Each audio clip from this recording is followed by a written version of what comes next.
The finish line is just a week and a half away for thousands of candidates vying for seats in Congress and at the state and local level. Let's turn now to the analysis of Brooks and Capehart. That is New York Times columnist David Brooks and Jonathan Capehart, associate editor for the Washington Post. Hello to both of you on this Friday night.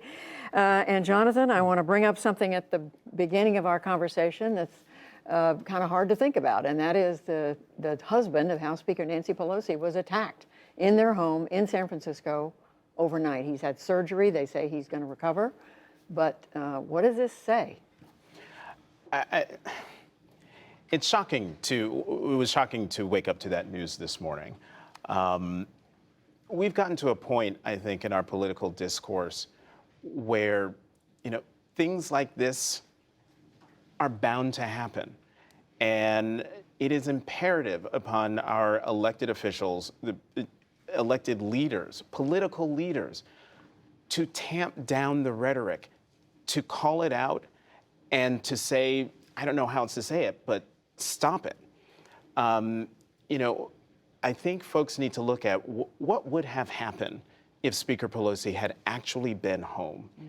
It's bad enough that Mr. Pelosi was attacked. He's 82 years old. But if we don't get to a situation where Republican leaders step forward and say to the country that the conspiracy theories and the violent rhetoric it's not appropriate, it's un-American, it is dangerous, then we're going to see more of these attacks, I think. I mean, I don't know what you think, David, but we're in a very scary moment in this country if something like this can happen. Yeah, I mean, when I talk to politicians, they say their death threats have gone up. For those of us in the media, death threats have certainly gone up.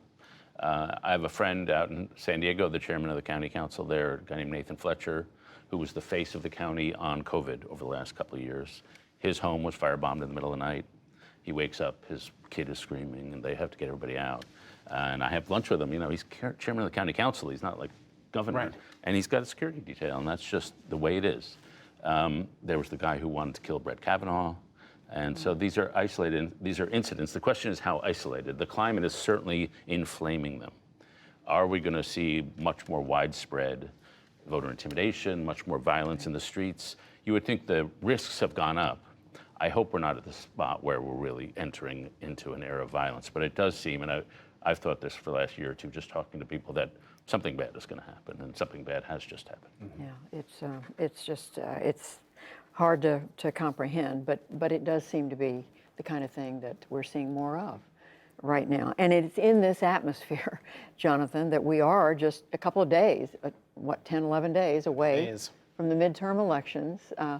Temperatures are running high. What are you seeing? You talk to a lot of people.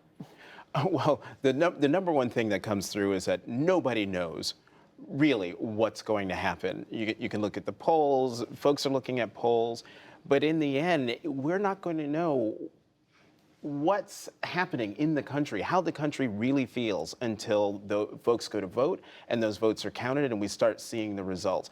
In some parts of the country, it could be the economy that's driving people to the polls. In other parts of the country, threats to democracy, threats to freedom, abortion rights could be a part of the conversation. I was in Pittsburgh yesterday interviewing the current Pennsylvania State Attorney General Josh Shapiro, Democratic candidate for governor. And in talking to him, his message is threats to democracy woven into the economic message, the freedom message, because it works against the candidate he's running against, Doug Mastriano, who was here in Washington on January 6th, dabbler in conspiracy theories. That'll work in Pennsylvania, but does the threat to democracy argument work in other parts of the country? We will find out on election night. You talk to a lot of people too. What do you? Yeah, well, I know what's going to happen. It's my job to have false confidence in my knowledge. I mean, all we can do is look at the polls over the last month or two. And there's been a significant swing to the Republican Party. And if you want to know how the polls have done this week, there's more swing to the Republican Party. You see shifts in the generic ballot, which is which party do you want to control Congress. You see shifts in places like Georgia, where Herschel Walker, in a series of polls, has has been leading. And I think if this trend is real, you can expect this trend to continue. In the last several midterm elections, in the last 10 days, there was an additional 1.5 point swing toward against the president's party. And so once these things get rolling, they tend to continue. So it's possible, of course, the Democrats will keep the House, but 538, the organization, says that it's down to about a 20% chance. And so the odds are just hurling against the Democrats. And you could say, hey, we've sunk back to normal. This is a president whose approval's in the low 40s. It's just normal for his party to lose a lot of votes. And I think that's somewhat true, that just a normal midterm election. I do think a few weaknesses in the Democratic approach have been revealed. One, they just haven't been able to be the party trusted on the economy. And Biden had these big economic packages, but somehow they have not said that Democratic economic approach, we want that. Of the voters voting on the economy, 70% favor the Republicans. Crime, they've sort of missed that. The Gallup organization found that the number of people who say crime is increasing in their neighborhood is increasing at the fastest point since 1972. And they haven't been able to figure out that issue. And then Hispanics. Trump, as we know, did much better with Hispanics the second time. And while the Republicans haven't continued to gain among Hispanics, that Hispanic gain the Republicans saw in 2020, that seems to be about where it is right now. So do you see that it is moving inexorably in the Republican direction, and for the reasons that David lays out? Well, inexorably is the word that I will take issue with. Yes, if you're looking at the polls, it is looking like the momentum is shifting or has shifted back to the Republicans. But in this hyper news cycle that we're in now, 11 days is a very long time. Each day is an eternity. So I think we're going to see swings back and forth over time. There are two variables here that make me hedge in terms of my false confidence here. One is the surge in early voting that we have seen in places where there's early voting. When Democrats hear that there's a surge, there's this confidence that, those are our voters that are going out. But we don't know that for sure. And also I'm wondering, the other variable is abortion, the Dobbs decision. When it hit, it was an earthquake. That earthquake has subsided. But will we see it show up 11 days from now and the impact that that will have? And so, I mean, sure, right now, David, there's a shift. But whether it's inexorable, I'm not that confident to say it's an inexorable shift. I admire your reserve. But I mean, David, we know the polls have not always been accurate in the past. I mean, we're looking at trends, you're looking at trends. Right. So do we need to be humble at this point? Absolutely. No, there are just a lot of polls. I mean, they could be wrong, of course, and we would say they were a bit wrong about 2016. But there have just been so many. It's not, I mean, there are now hundreds of polls, not only the national polls, but in race after race after race. It's very hard to see a place where the polls are now trending in the Democratic direction, including weird things like won't happen, like the governorship of New York State, where the Republicans are picking up a little steam, where Democrats are pulling their ad spending out of marginal districts or out of districts that should be safe for them. And the interesting thing on the abortion issue, it really was a real issue, it still is a real issue. Mm-hmm. But over the last couple of weeks, if you ask people, what do you care about? Among highly educated voters, Dobbs is still a huge issue, but among less educated, less affluent voters, it's become less of an issue, and the economy has become a greater issue. And I think Democrats were somewhat one of the things they did, they said, here's what you should care about, democracy and Dobbs. These are the major issues. And a lot of people said, no, actually we care about crime, inflation, and homelessness. And a lot of Democrats, I think, for too long said, no, you shouldn't care about those things. You should care about these things. And if you're going to run a campaign, don't tell people what they should care about. Just focus on what they actually care about. And I think that would have been a better strategy. Do you want to respond? I mean, there's so much there. Look, I think Democrats are running, national Democrats, sure, will say, run on this, run on that, and this is what your message should be. But in individual races, there are plenty of Democrats who are saying, don't tell me what to do. I'm out there campaigning, I'm listening to my constituents, and they care about the economy, they care about gas, they care about jobs, and they are running in that way, and also to the point where you know, big story has been made about how much President Biden has been out on the campaign trail and the fact that nobody wants to campaign with him.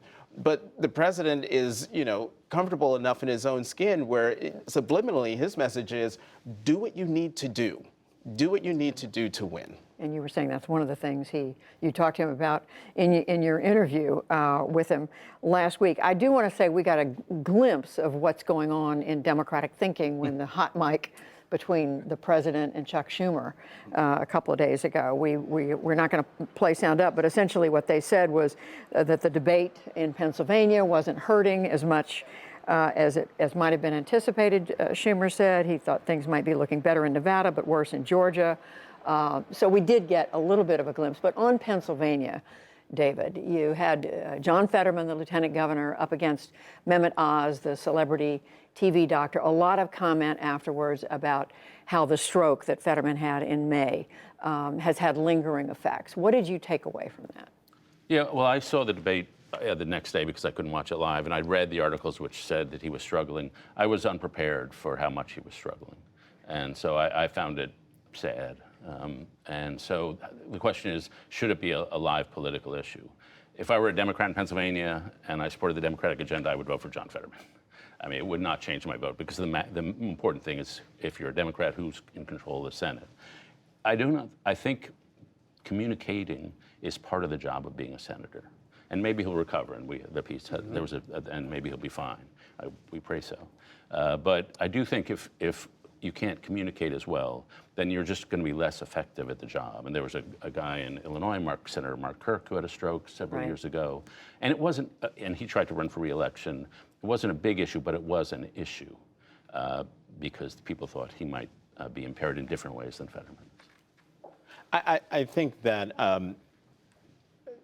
watching John Fetterman was halting. We're so used to seeing politicians on the debate stage, polished or not polished, answering questions or not answering questions. But watching John Fetterman was a halting experience. But I do think for a lot of voters, sure, it is legitimate to have questions about whether the person can do the job. But you mentioned Senator Kirk. We also had Senator Van Hollen, who had a stroke. Senator Ben Ray Lujan had a stroke. Having a stroke does not prevent you from having the competency to do the job.